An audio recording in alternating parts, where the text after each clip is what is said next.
So this is actually from the northwest, and it's a little bit hard to see because of shadow, but effectively in this area here we've got a whole lot of rocks that have been stacked up, called the stone arrangement, but it's actually what we think is a seal hide. Aboriginal people are actually hiding underneath the rocks.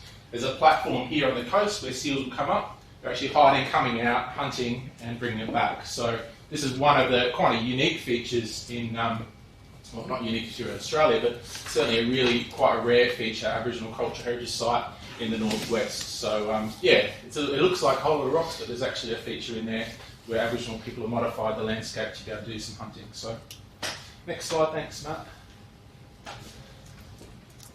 Okay, so as I said, we'll give you a quick overview of Aboriginal Heritage Tasmania, which will give you the context of why we're standing in front of you really, and what our roles are.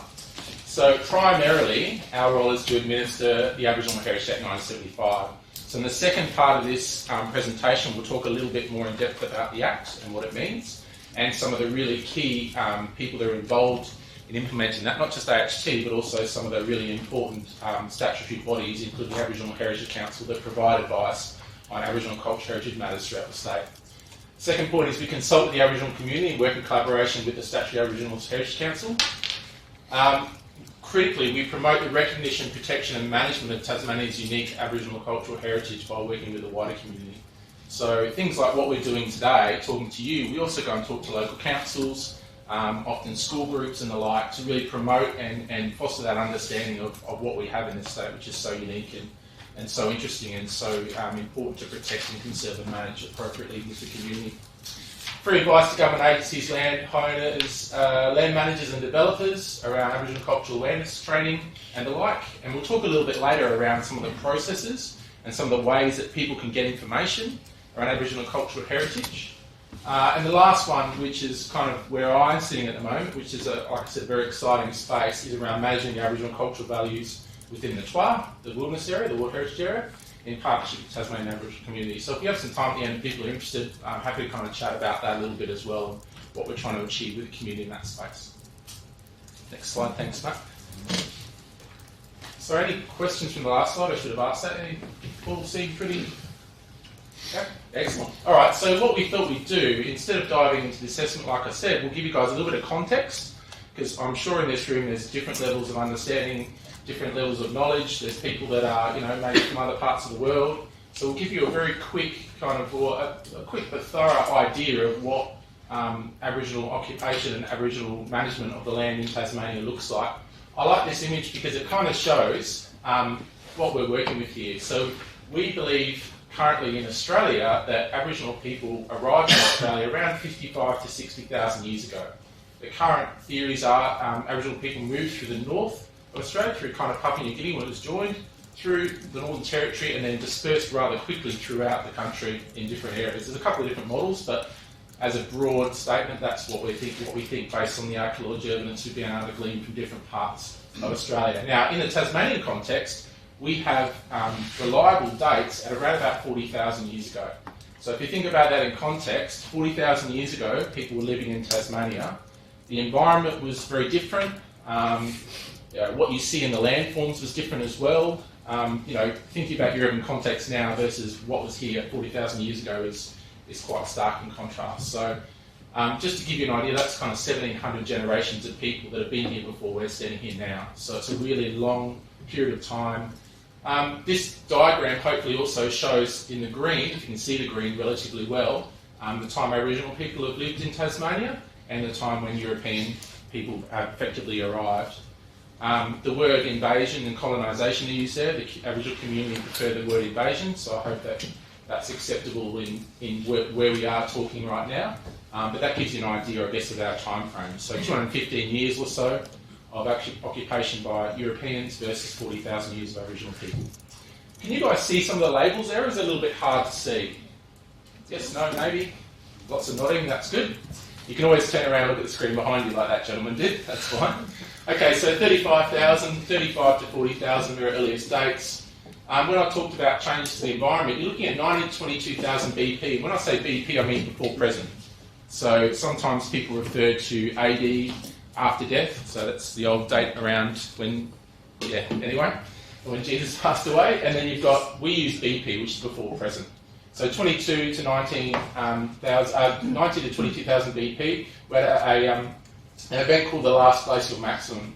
And basically in Tasmania, what that meant, it was the temperature was a lot cooler and the sea levels were a lot lower.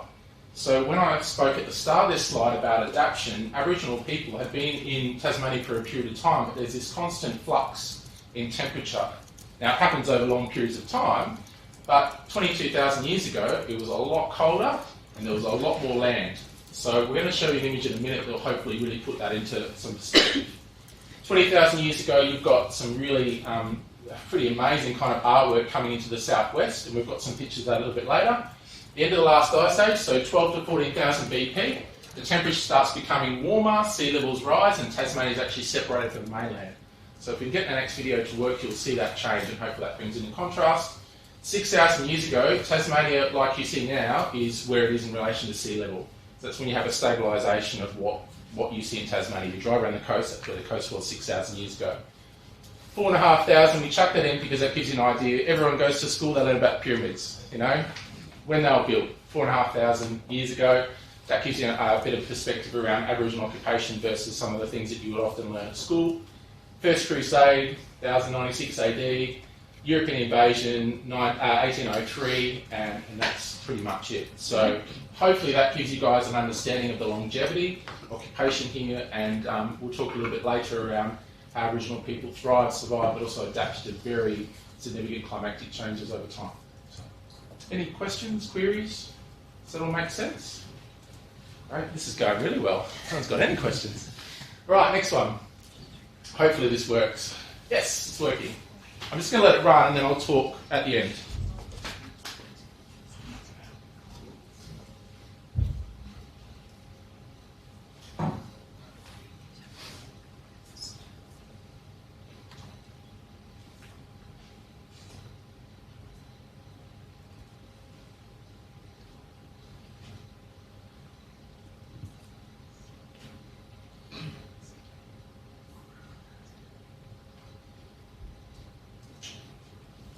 Right, almost there, and done. Can you run it again? Alright, so if we go back to that slide, if we can, and we'll run it again. You're right. Sometimes this happens. You might have to unload it or reload it, but see where it'll go. Yeah, there we go. Hey, okay. So when I was discussing before about sea level rise, what you're seeing here is kind of 44,000 to present day, and the changes to what we know as Tasmania. So you can see we're joined to the mainland, we're not joined to the mainland, we're joined again, we have a lake, we have a way of getting across from the mainland, we have a bigger lake, and about 16, things get warmer, and we have a change again to the land. So this shows you, I guess, sea level rise and change over time, over 40,000 odd years. But the key point, I guess, we want to get across is there needed to be adaptation from the Aboriginal community around changes to temperature, but also sea level rises. So some of the sites, great, well, you just have to listen to me then. Some of the sites, as you're probably thinking right now, are actually underwater. So there's some really old sites that would be in that area between mainland Australia and Tasmania that are now, you know, a couple of 100 metres or whatever the depth is underwater.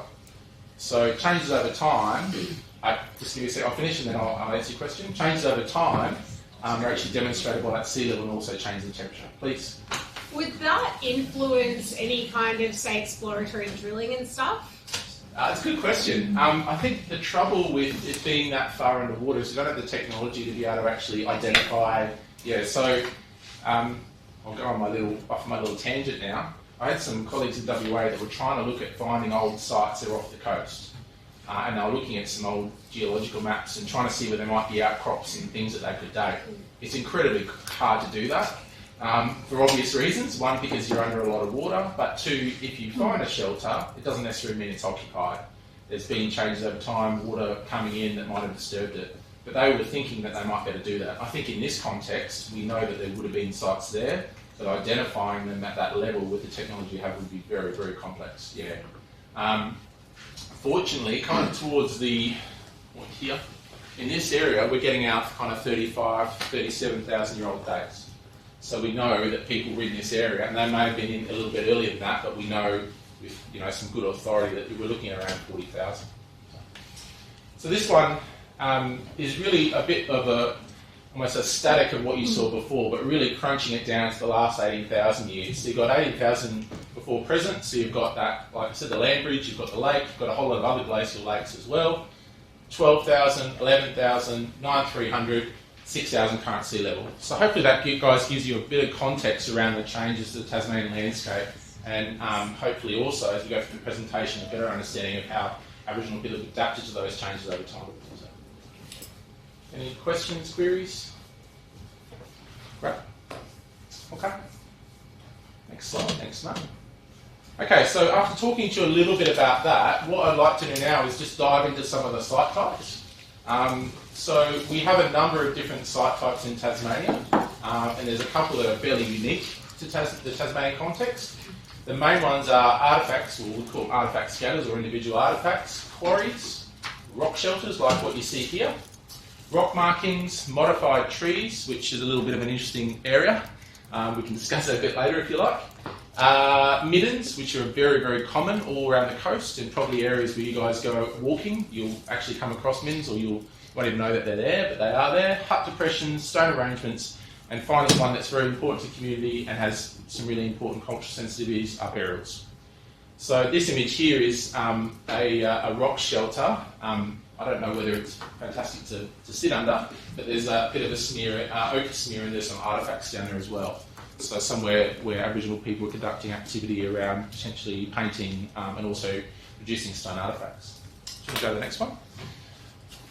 All right, we'll wake you all up now. We'll pass some artefacts around. So I'll start at this side. You want to pass some out that way? Those four, maybe. What do you reckon? Yeah, I'll do it.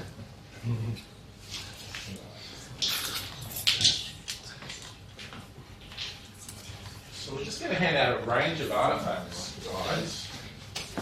Thank you. I won't forget you guys over here, don't worry. Don't stress. Yeah, grab a couple if you like. Pass them around. Nice. Thank you. So those two, have that to the back. So just have a bit of a feel of them. They're not going to hurt you. There's no problems with them. But some of them will have different kind of characteristics. And what we thought we might do is just talk a little bit about some of those characteristics and how archaeologists, technical specialists actually recognise artefacts in the field. So we've got a diagram here. Just keep passing them around, have a bit of a feel, have a bit of a play.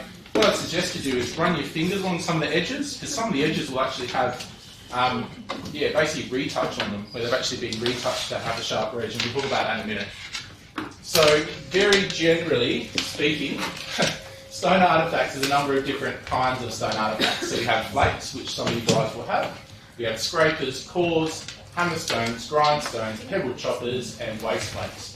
Now, within those categories, there's a whole raft of other categories, which people study in meticulous detail, which is their prerogative. I think the important thing here is that there's a number of different kinds of artefacts and a little bit of an explanation as to how they're made. So, I'll do that now. So, what you guys have with you is some flakes and some cores, okay?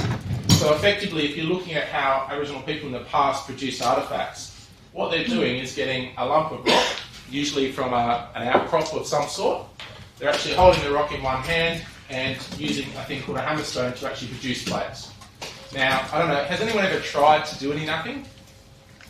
No one? Okay, it's actually quite hard to do. So, you think get a rock, bang, I've got an artefact. But the way you produce it, as you can see from the diagram, is it's around angles, it's around the strength of the rock, it's about knowing your resource and producing what you want. So some of the pieces you see there are actually very difficult to make and very fine. So basically, rock hit with a hammerstone at a certain angle gives you a flake. Now, you'll see a core there, which is what is being passed around. So I think there's a white one that's got passed around with a whole lot of flaking on it. And that's effectively where it's been reduced down over time, and you've got artefacts that have popped off the surface. When you see a site, as in an artefact scatter, and we're talking about an area that has a number of waste flakes, cores, all sorts of things, what you're effectively seeing is what's left over, or it may have been used once and discarded. So people are coming to an area, producing artefacts for whatever purpose. It might be for skinning an animal, it might be for wood, it might be for a whole range of things. and then they're either using it and discarding it or taking it with them. So you're seeing an activity that's actually been undertaken in that area from the stone artefacts. Now, from our perspective, this is the thing that lasts, and it's the thing we can learn a lot about, and the Aboriginal community can also get a lot of information about where people were in the past and where they moved around too. So it's quite important for us. This diagram here is kind of cool because it's a core that's been re-put together. So we have, if you can imagine where we're standing in front of us, we've got a whole lot of artefacts on the ground. Someone recognised that we've got very similar textures, very similar kinds of artefacts, and actually just put them together. So you're actually recreating what a person would have done to reduce it down and make flakes. We didn't bring that along, but maybe we should have, but that's okay. So you can kind of see where it's actually being joined and rejoined, and that's called reducing raw material to make artefacts. So everyone pass those around, had a bit of a decent look. Cool.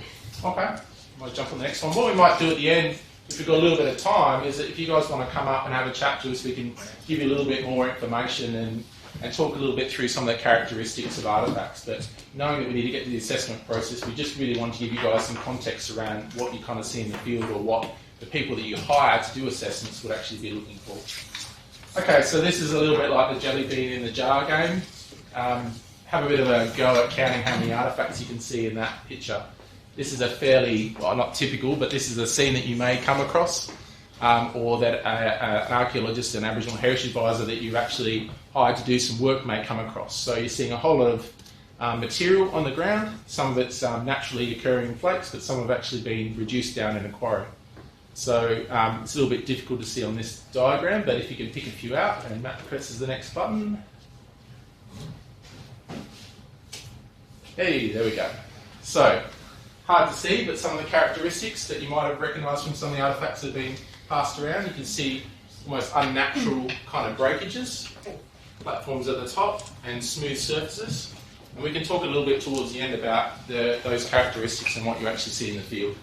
But this is a fairly, I guess what you'd say, what you may or your specialist will come across in the field and need to make a decision as to whether it's artefactual or naturally occurring.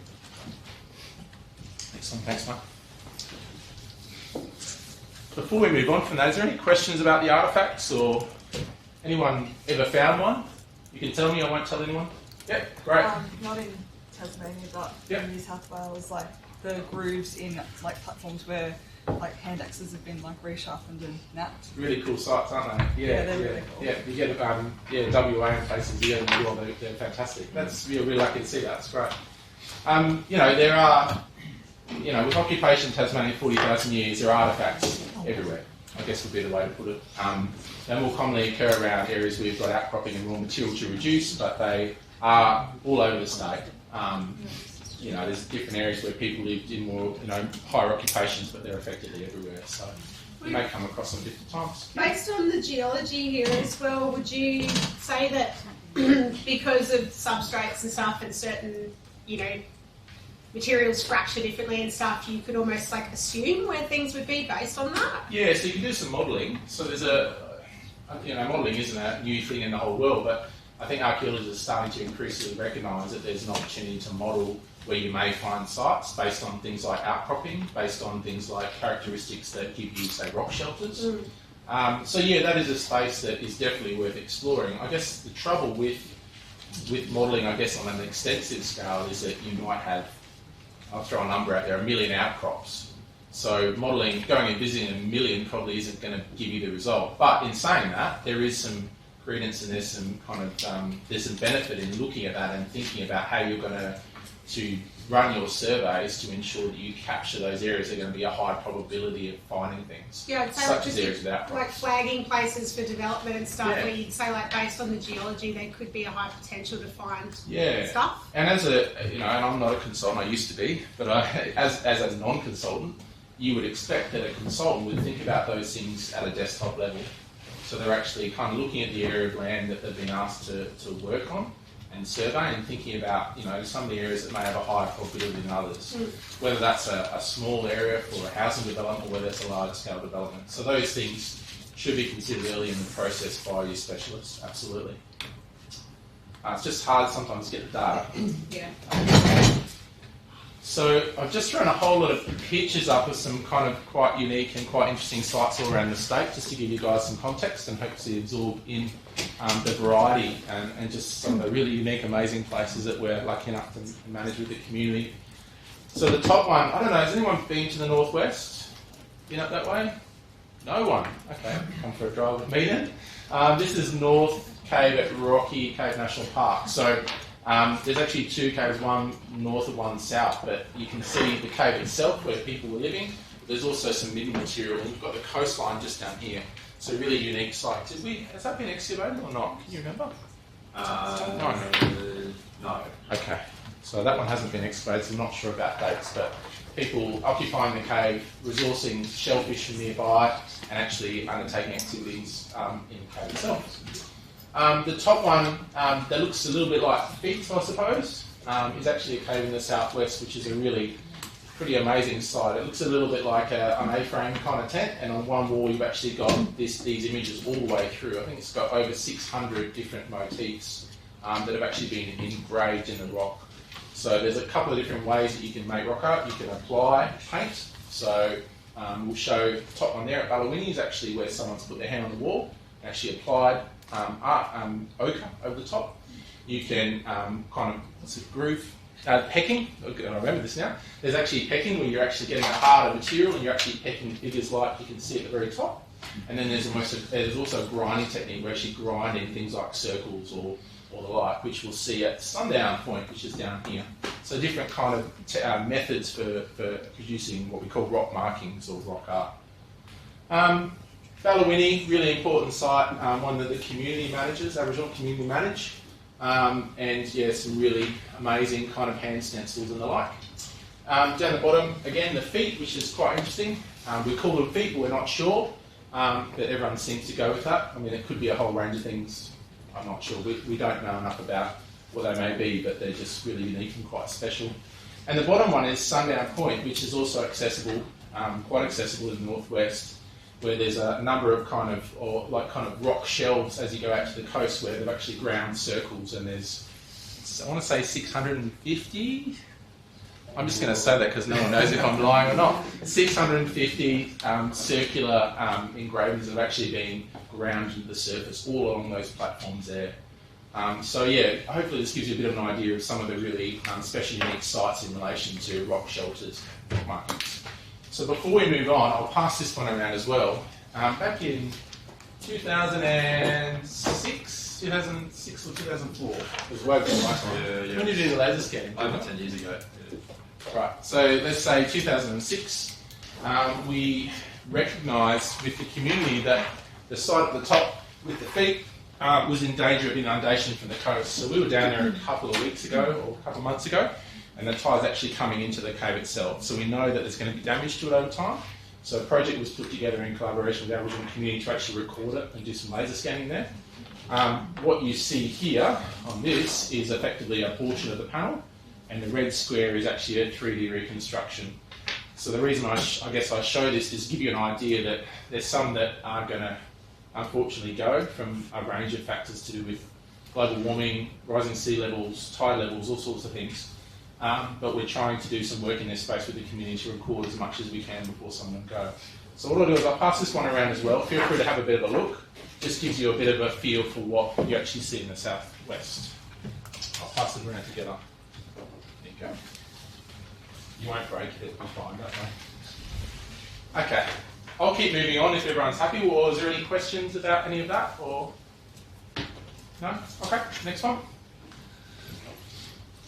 Okay, so another couple of pictures of the different sites you find. The top one in the very far your left is just a midden. When I say just a midden, it's a very common site type in Tasmania. Aboriginal people resourced abalone, wrinkles, oysters, all sorts of different shellfish, and the middens are the result of that. There's also some really interesting features with middens. So down the bottom you'll see an artist's impression of what we call hut depressions. So what we're finding, particularly in the northwest and on the west coast, is that Aboriginal people are coming together at different times and actually living in almost kind of, I guess, a village-like environment where they're resourcing stuff from the coast and actually living quite closely together. Again, it's not 100% clear why, but I guess it shows, again, an adaptation to changes to climate, potentially coming together in a social situation. But we're actually finding things like this, and I hope you can see that. That's effectively the archaeological footprint of one of these depressions, or one of these huts. Now, the huts were created by bending wood over, making a structure, and then bark around the inside. And we've got some ethnographic accounts of actually artwork inside of the huts as well. So quite a unique site type in Australia. A lot of other parts of Australia, we believe that Aboriginal people were living in shelters and in the open at different times, but we've actually got evidence of, I guess, huts or coming together in a less nomadic way. I don't like that word, but, you know, in a more social, in larger groups to extract resources and potentially conduct a lot of social kind of activities.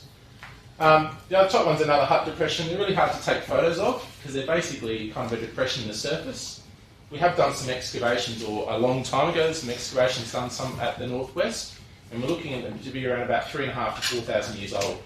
So I guess what that indicates is there's a change in the way that in some areas of Tasmania how Aboriginal people are using the landscape and how they're living their lives. They're coming together potentially in situations like this rather than being in smaller groups. It's a really dynamic, interesting time. There's some changes to the environment that time. Not as drastic as some of the ones earlier, but certainly changes, and maybe that's partly a reaction to that.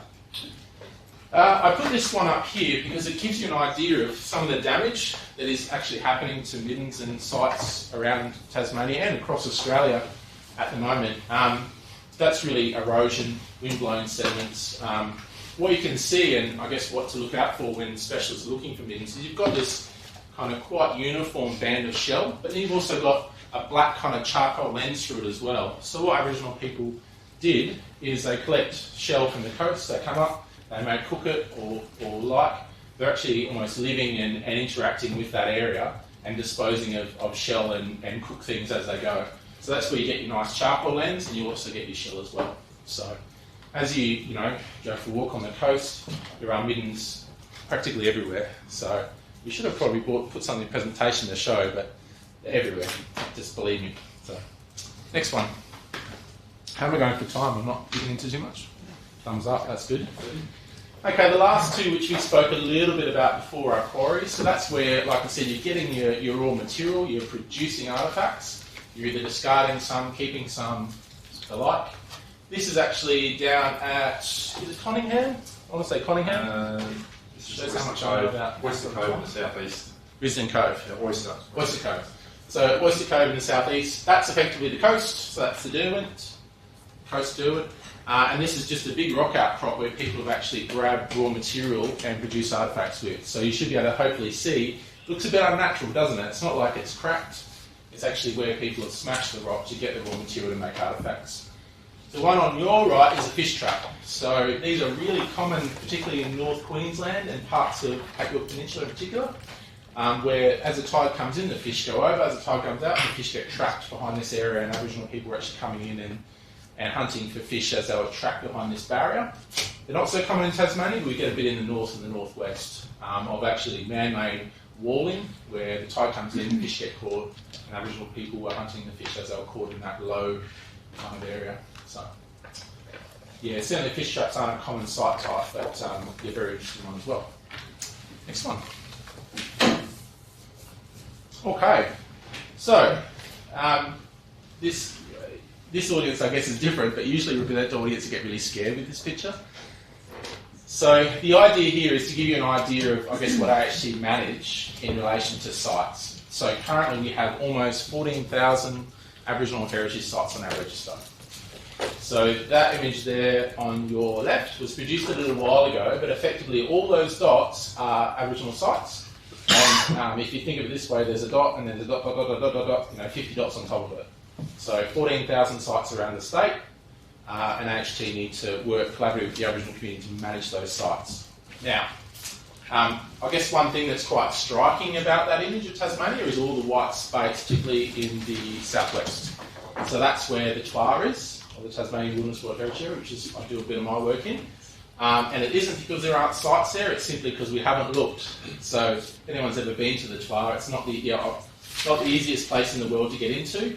And even in the past, Aboriginal people, although they lived in those areas, we don't know where they would have lived because we haven't had the money, resources, and I guess effectively the time to look in detail in some of those areas. So I would almost consider that the dots are going to come all the way through that white space as well as we move, over the next years to do more surveys with the community in that space. The other thing I guess that you'll notice, and I'll get to your question in just a minute, I promise, is that there's lots of clustering kind of around the occupation or where we live now. And that probably shouldn't come as any great surprise because the things that Aboriginal people wanted in the past around resources and climate and nice place to live are, believe it or not, where we are now. Hobart, natural, water, resources, nice climate, good place to live, and they're clustered around those urban areas as well. I guess the other striking thing to mention is the clusters around urban areas are where development takes place. So we're finding sites because we're looking. And as planners, I guess that's kind of where it fits in a way. If you're getting someone to do an assessment for you, an Aboriginal heritage officer and an archaeologist, you're going to find sites because you're effectively looking some of the white spaces because we just simply haven't looked and it hasn't been driven by development. So. The one on the far side is just a really small kind of capture of what we see at our end. So if we were doing a desktop assessment, which we'll talk about in a minute, of what the sites are around Deloraine, all the green triangles are known Aboriginal cultural heritage sites currently. The pink ones are assessments that we've undertaken. So someone or a proponent has come, or a Aboriginal heritage officer and archaeologist come to look for information about this area so they can conduct a survey with an understanding of what they may come up against and where the sites may be. They're the pink ones. They're shape files basically, the pink shape files where their surveys have been done. But the critical one for you guys to absorb in this is the amount of sites that are in and around areas. So you're looking at potentially quite heavy occupation around lake areas, along rivers, and obviously also tied into where developments happen. But you can kind of see that in the landscape when you start looking at things like modelling as we were discussing before. So that's Deloraine and Westbury. Is anyone from that area? Just out of interest? No? Okay. I'm up with zeros at the moment with the asking the questions, aren't I? Sorry, do you have a question? Is that to scale? Yes, I think it is, isn't it? The grid isn't blown up, is it? No, I think that is to scale from memory. So that's a huge wall. It is massive, yeah. Oh, right. Okay, so cool. you can, I've got a whiteboard, shall I use that? So it looks a little bit like this. When you're looking at it, the shelter looks like that. So you're probably looking at about, let's say 1.5. What do you reckon, 1.5? Am I being generous? Because if you were going to measure the top, the apex, probably 1.5. Did you get into that shelter, or am I being a bit generous? Just say yes. This is the Wampioka. No, from the Southwest Cape. Oh, look, yeah, I would say around 1.8, maybe 1.9 is the highest point. He was never going to agree with me on that. 1.8. Okay, so so as you go in further, it gets to around 5 foot or 1.5 metres. So my very crude elementary drawing, I definitely didn't do art at university. Effectively, if you're standing on the coast, with the coast to your back, the shelter looks a little bit like this. It's a little bit like an A-frame tent. What you're seeing with the laser scan is this wall going back that way. And it's all along that wall. So you're looking about, 2 metres of panel and over 600 kind of motifs that have been pecked into the rock. So like I said, for a start, it's a lot of effort. So it's clearly an important site for people in the past to come to, but also potentially to add to over time. We're not aware of what the purpose was for it, but the amount of effort and the fact that we've got multiple kind of numbers is, there's effort being put into it, so it's clearly an important place. I'll rub that off so no one thinks that I've... Is that it for me, or have I got more? Is everyone sick of hearing about me? Because you can always... do you want me to talk to this one and then you can take over, or what do you want to do? Or do you want to talk to this one? Yeah, I'm happy to talk to it. Alright, so just before I finish, is there any other questions, guys? Was that helpful? Does that give you a bit of context around Tasmanian Aboriginal cultural heritage? Yeah. Any other questions, queries? Yeah, sure. Yeah, so still in relation to the image, Yep. I was just wondering if you have a date the different images and what was it at, and find out whether it was added to over time? Yeah, so one of the biggest challenges in, I guess, archaeology more broadly is around dating rock art. There's some techniques in place that have interesting results. Ochre is often an easier thing to date, and particularly if you're able to excavate within the shelter, often you'll find ochre in the stratigraphy, and if it's related to, say, an organic material, you can do C14 dating and the like, so you can get what you call an associated date. It might not be absolute, but you know that people were doing some activity in the past in the shelter to do with paint. It is hard to date. What a lot of stuff on the mainland, I don't know how much they've done here, but a lot of it's around looking at different motifs and different styles, and whether different styles are coming in and out at different times. So I used to work in WA in the Pilbara for quite a while, and there were some interesting theories around art, and what they were kind of suggesting is that your very kind of basic pecked art and kind of grinding was very early, so you're looking at 35 to 40,000 years ago. And then as you get closer towards where we are today, you're looking at more complex stylistic and use of ochre and art on walls. Now, that's based on a number of kind of factors, but that's what they believe, that people are actually changing the way that they're representing things like animals, humans, and art more generally over time to be more complex. There's a really interesting site, sorry, I'll go on for hours, but I'll say one more thing. I don't know if anyone's had the chance to go to Western Australia. There's a place called the Burrup Peninsula, which is up in the northwest of the state. And effectively what it is now is a really kind of large area with a whole lot of boulders and material that kind of projects out to the sea. It has millions and millions of rock engravings. And there's whales, and there's kangaroos, and there's all sorts of different figures. There's human figures, anthropomorphs, all sorts of things. And it's actually under a lot of development pressure at the moment from the Western Australian government around gas and the like, because it's one of the few places you can actually put a gas plant on and export gas out of. So there's a lot of pressure on it. It's a very unique site. We're talking about millions of different kind of motifs. Did you say Burrup Peninsula? Yeah, Burrup. B-U-R-R-U-P, I think it is. I can send you a link if you're interested, or we can send it we're Googling it. Yep. So the interesting thing about the Burrup is it has marine motifs or marine animals, but also land. And there's a bit of work going on at the moment which suggests that we can date it based on the different styles of animals. So at different stages, when I talked about sea level before, the sea would have been 100 kilometres away from that area. So you're looking at it being an inland rock art site.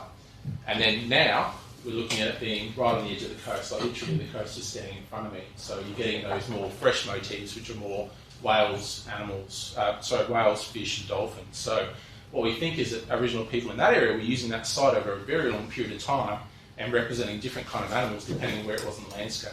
So, yeah, really good question. It's hard to answer. We're trying, but one of the issues is just being able to get enough information to be able to date in a really concise way. But yeah, watch this space. Did you find the Burrup? We're looking at the petroglyphs of cute. They're pretty amazing, aren't they? Animals. Yeah, there are lots of cute animals, yeah. Yeah, there's not so cute ones as well, but yeah, there's some cute ones there. So. How's about legal repercussions for stuff here? Like, hasn't there been instances of vandalism and stuff in Tasmania that haven't really had a lot of people haven't gotten in trouble for? And yeah, well, throughout Australia, there's this issue of vandalism with sites, whether that's spray paint or whether that's whatever it is, crossing or damaging. We've recently amended the Aboriginal Heritage Act, 1975, which I think Matt's going to talk to you a little bit in a minute, which upped the penalties. But yeah, it's a tough space to work in because you've got to catch people out, and there's all those kind of issues. So the community in particular are very, very keen to make sure that people are aware of things, why it's important, and hope that those things don't happen. But it is a space that's very difficult to work in relation to compliance and making sure that people don't damage these things, absolutely. The fines are quite substantial, I would say now, and more in line with what you've got on mainland Australia. But it's not going to deter the 0.1% of the population who are basically idiots and they're going to do it. We just need to try and stop that from happening and educate people as best we can around why these things are important and why they mean so much to the Aboriginal community today. So, good question though, yeah.